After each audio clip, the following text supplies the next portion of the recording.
નમસ્કાર ખેડૂત રજિસ્ટ્રેશન ખેડૂત પોર્ટલમાં કઈ રીતે કરવું તે બાબતની માહિતી આપણે આ વિડીયોમાં લેવાના છીએ. તો તેમાં સૌપ્રથમ કઈ રીતે તેને લોગિન કરવું અને કઈ રીતે આપણું આઈડી ક્રિએટ કરી તેનું રજિસ્ટ્રેશન કરવું તેની આપણે આ વિડીયોમાં થોડુંક આગળ સમજીએ. તો સૌપ્રથમ લોગિન કરી આ જે લોગિનનું ખૂણામાં ઓપ્શન આવતું હોય ત્યાં ક્લિક કરી અને આગળ આપણે વધવાનું રહેશે. જેથી આગળ વધશો એટલે એક નવા ઓપ્શન ખુલશે. અને મિત્રો, જો તમને વિડીયો સારો લાગે તો વિડીયોને લાઇક કરજો, શેર કરજો અન્ય ખેડૂત મિત્રોને પણ, જેથી તે પણ પોતાની રીતે રજિસ્ટ્રેશન કરી શકે. અને જો પહેલી વખત આપ અમારી ચેનલમાં આવ્યા તો ચેનલને સબસ્ક્રાઈબ કરવાનું ન ભૂલતા. અને બીજા આ ખેડૂત પોર્ટલના વિડીયો મેં આગળ મૂકેલા છે, જે નીચે ડિસ્ક્રિપ્શનમાં આપેલા છે, જે જોઈ લેવા. તો મિત્રો, સૌપ્રથમ તમે લોગિન કરવા માટે આ રીતે કરશો એટલે આ રીતે ઓપ્શન ખુલશે. તેમાં જે આ બાજુનું એરો કરેલું જે રહ્યું ત્યાં આગળ એક બેનિફિશિયરી રજિસ્ટ્રેશન અને કંપની રજિસ્ટ્રેશન આપેલું છે. તો તેમાં આપણે બેનિફિશિયરી રજિસ્ટ્રેશનમાં ક્લિક કરશો એટલે આગળ એક આખું નવું ફોર્મ ખુલશે અને આ રીતનું હોમ પેજ ખુલશે, જેમાં એન્ટર પાસવર્ડ અને લોગિન આઈડી અને કેપ્ચા એવું નાખવાનું રહેશે, જેથી આપણે આગળ લોગિન કરી અને આગળ જઈ શકશું. તો આપણે સૌપ્રથમ અહીંયા આગળ બેનિફિશિયરીમાં ક્લિક આપશું એટલે સૌપ્રથમ આવું ખુલી જશે, જેમાં બેનિફિશિયરી ટાઈપ કરવાનું રહેશે. તો જેમાં સૌપ્રથમ ફાર્મર ટાઈપ કરવાનું રહેશે. ફાર્મર ટાઈપ કરી અને પછી અહીંયા જે નીચે આપેલું છે C and save and next અહીંયા આપણે આપવાનું રહેશે, જેથી આગળ બીજું ઓપ્શન પછી આ રીતનું આખું એક ઓપ્શન ખુલશે, જેમાં આપણે બેનિફિશિયરીની રજિસ્ટ્રેશન માટેની ડિટેલ નાખવાની. તો સૌપ્રથમ બેનિફિશિયરી ટાઈપ કરવાનું છે, તેમાં ફાર્મર આવશે. પછી જિલ્લો પસંદ કરવાનો રહેશે, તાલુકો, ગામ અને ખાતા નંબર. અને પછી ખાતા નંબરમાં જે નામ આવે એ નામ એન્ટર કરવાનું રહેશે. અને પછી જે કેપ્ચા આપ્યા એ કેપ્ચા નાખવાના રહેશે. અને પછી તેમાંથી આપણે આગળ વધવાનું રહેશે. આ રીતે સંપૂર્ણ ડિટેલ ભરાઈ જાય પછી તેમાં આગળ આપણે નેક્સ્ટ કરવાનું રહેશે. નેક્સ્ટ કરશું એટલે આ રીતે આવશે, જેમાં મોબાઈલ નંબર નાખવાનો રહેશે અને ઈમેલ આઈડી હોય તો ઈમેલ આઈડી પણ નાખવાનું રહેશે. પછી એક વખત પાસવર્ડ બનાવી અને નાખવાનો રહેશે અને પછી કન્ફર્મ પાસવર્ડ બીજી વખત નાખવાનો રહેશે. અને પછી કેપ્ચા નાખવાનો રહેશે. કેપ્ચા નાખી સબમિટ આપવાનું રહેશે, જેથી ઓટીપી ને એવું આવશે. રજિસ્ટ્રેશન થઈ ગયા બાદ અહીંયા આપણો પાસવર્ડ, મોબાઈલ નંબર ને એવું નાખી અરજીમાં આપણે સીધું એન્ટર થાય. પછી આઈડી ક્રિએટ થઈ જાય ત્યારબાદ આ રીતે આપણે લોગિન પેજ ઉપર જઈ લોગિનમાં જઈ લોગિન કરી અને પછી આ રીતે જે આપણે મોબાઈલ નંબર ને એવું હોય તે નાખી અને પાસવર્ડ નાખી કેપ્ચા નાખી આપણે લોગિન કરવાનું રહેશે. અને લોગિન કરશો એટલે આપણે અરજી કરવા માટેનું આખું જે એનું પોર્ટલ છે એ પોર્ટલ ઓપન થઈ જશે. તો તેના માટે આપણે સૌપ્રથમ એ લોગિન કરી અને પોર્ટલમાં જશું એટલે આ રીતનું કંઈક આપણી સામે ખુલી જાય. પછી આ રીતે આખું પેજ ખુલી જશે, જેમાં સૌપ્રથમ આપણે જે આગળ ઉપર છે તો અહીંયા વિભાગ પસંદ કરવાનો છે. વિભાગ પસંદ કરી અને શોધવામાં આપશો એટલે જે વિભાગ તમે પસંદ કર્યો છે તેમાં જેટલી યોજનાઓ ચાલુ હશે તે યોજનાઓ આપણે દેખાડવા મળશે, જે આમાં દેખાડેલી છે. અને બાદમાં તેમાં કયા કયા સાધનિક કાગળની જરૂરિયાત રહેશે તે પણ આગળ સાઈડમાં દેખાડેલું છે, જે પણ આપણે જોઈ શકશું. અને પછી આગળ અરજી જેટલી ચાલુ હશે તો અરજી કરો અથવા વધુ જો તે બાબતનો ઓપ્શન હશે ત્યાં જઈ અને વધુ આપણે જાણવું હોય તો જાણી શકીએ છીએ. અને બાદમાં આ રીતે જે તેની આખી માહિતી છે પછી આપણે જે માહિતી અથવા જેમાં અરજી કરવાની છે તેનું આ રીતે ખુલી જશે. ત્યાં આગળ નીચે જે ઓપ્શન આપ્યું છે ત્યાં ક્લિક કરી અને આપણે આગળ વધશું.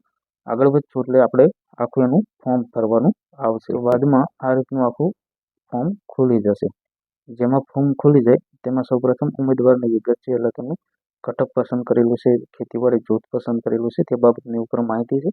તો તેમાં સૌપ્રથમ આપણું પૂરું નામ નાખવાનું રહેશે, સરનામું નાખવાનું રહેશે, જિલ્લો, તાલુકો, ગામ, પિનકોડ નંબર, પછી સ્ત્રી કે પુરુષ, જાતિ, ઈમેલ હોય તો ઈમેલ, તમે દિવ્યાંગ છો કે કેમ તે માહિતી એન્ટર કરવાની રહેશે. એટલે કે આપણે જે અંદર અરજી કરવાની છે તે બાબતની આખી ડિટેલ આપણે જોઈ રહી જશે. ઘટક પસંદ કરીને અથવા કોઈ પણ સબસિડીમાં આપણે ફોર્મ ભરવું હોય તે જોઈને આપણે આગળ વધી રહી જશે. બાદમાં આગળ તેમાં આપણે તમે રજિસ્ટ્રેશન ધરાવો છો કે કેમ, એટલે આ જે અલગ અલગ આપણે પહેલાં અગાઉ જે જૂના ખેડૂત પોર્ટલમાં રજિસ્ટ્રેશન આવતા તે જ છે. સહકારી મંડળીના છે, પછી બીજા અન્ય જે કોઈ પણ રજિસ્ટર દૂધ મંડળીના છે તેના રજિસ્ટ્રેશન નંબર ધરાવો છો કે કેમ પસંદ કરો. તેમાં જઈ અને જો હા કે ના હોય તો એ હા કે ના કરવાનું રહેશે. અને પછી જે આપણો આધાર નંબર હોય તે આધાર નંબર અહીં કણે નાખવાનો રહેશે, જ્યાં એરોનું નિશાન થાય ત્યાં. બાદમાં આપણે આગળ વધશું એટલે બેંકની વિગતો માંગશે. તો બેંકનો આઈએફએસસી કોડ છે, બેંકનું નામ છે, જિલ્લો છે, બેંક બ્રાન્ચ કઈ છે, બેંક ખાતા નંબર નાખવાનો રહેશે, કન્ફર્મ ખાતા નંબર, અને એ રીતે અરજદારનું બેંક પ્રમાણે સરનામું અને નામ પણ નાખવાનું રહેશે. પછી આપણે અહીંથી અહીંયા કણે આગળ વધવાનું રહેશે અને અહીંયાથી આગળ વધશું એટલે આ રીતે આખી એક જમીનનું રેકોર્ડનું જે આખી વિગત નાખવાના વ્યક્તિ આવશે, જેમાં જમીનની રેકોર્ડ તમે ધરાવો છો કે કેમ, તો તેનો ખાતા નંબર ને એવું નાખવાનું આવશે. જમીન જે નામ હશે તે નામ, જિલ્લો, તાલુકો અને ગામનું નામ આવી જશે. આ વસ્તુ તમે સબમિટ કરશો એટલે પછી અહીંયાથી આગળ અરજી પછી આગળ આપણે જશું એટલે આ રીતે તમે કેવા પ્રકારના ખાતેદાર છો તે ખાતેદાર પસંદ કરવાનું રહેશે. જમીનનું નામ, જે જમીનનું નામ હોય તે જિલ્લો, તાલુકો અને ગામ પસંદ કરવાનું રહેશે અને પછીથી આપણે સબમિટ કરવાનું રહેશે.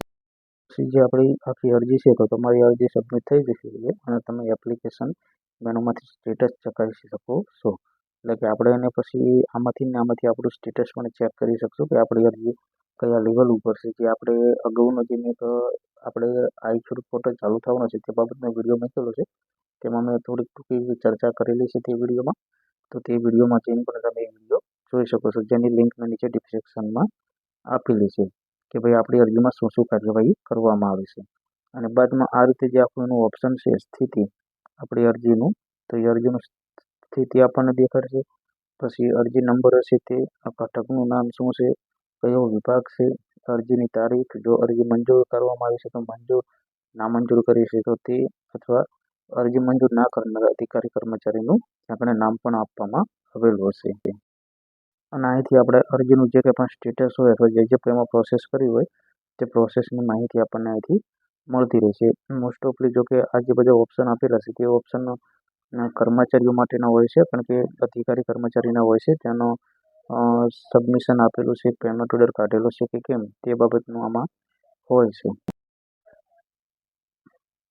અને બાદમાં જે આપણો અરજી નંબર છે અને જૂથ નંબર પસંદ કરો, તમે કયું ઘટકમાં અરજી કરી છે તે બધું અહીંથી તમે એક એપ્લિકેશનમાં જોઈ શકશો. અને પ્રિન્ટ એપ્લિકેશન આપશો એટલે તમારી પ્રિન્ટ આઉટ થઈ અને બહાર આવી જશે.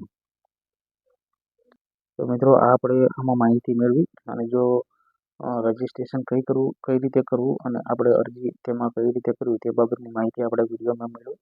જો વિડીયો સારો લાગ્યો તો વિડીયોને લાઇક કરજો, શેર કરજો અને જો વિડીયો સારો લાગ્યો હોય તો અમારી ચેનલને સબસ્ક્રાઈબ જરૂરથી કરજો.